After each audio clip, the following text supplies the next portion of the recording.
doing, we're going to factor these two problems here.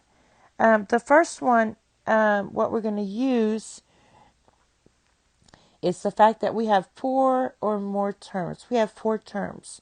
So we're going to try grouping. If you can't try grouping, then we'll just have to factor out a c. So we're just trying it. So if I look at these separate, if I look at this first piece, I'm going to take out a c cubed. That means I'm dividing each piece by c cubed.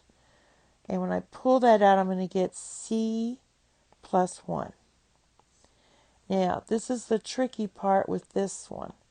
We're going to go ahead and put the minus, but that changes to c squared plus c.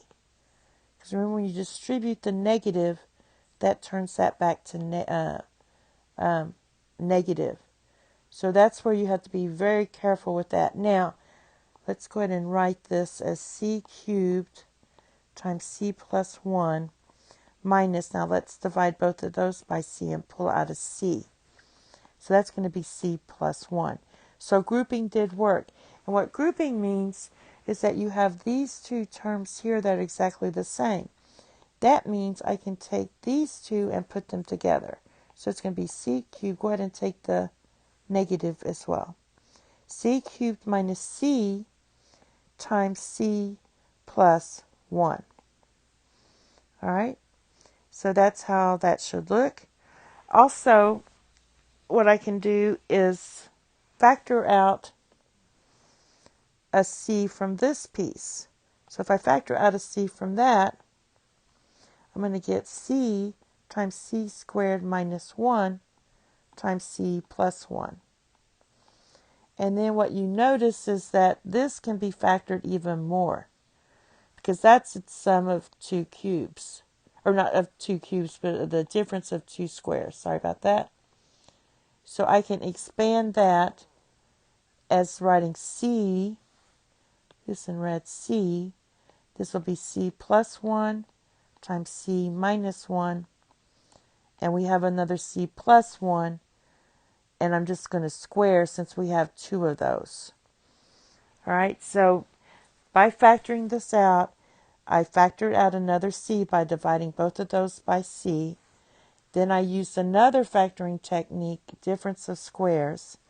And I'm trying to save room, but when I got to this piece, when I factored just this, I got c times c. You could put the minus first if you want. C minus 1, c plus 1. Then we also had this c plus 1. And I just combined those two as a square. All right, so this is the best way to write it. Now for the second one, we have this minus here, and you can, it's a binomial.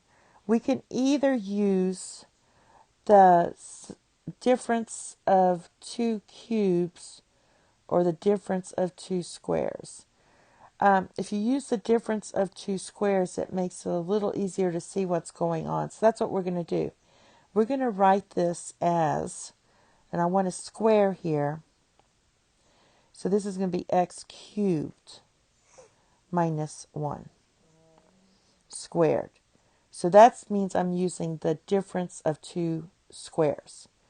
So my a is x cubed and my b is 1. So just expand it, and that's going to give you x cubed minus 1 times x cubed plus 1. Now this expands with your sum of 2 cubes and difference of 2 cubes. So I know I'm making a mess here, but this is like your a cubed minus b cubed. This one's a cubed plus b cubed. So using your factoring facts, this is going to be x minus 1 times x squared plus x plus 1. That's for this one. Now for this one, you just copy the same thing.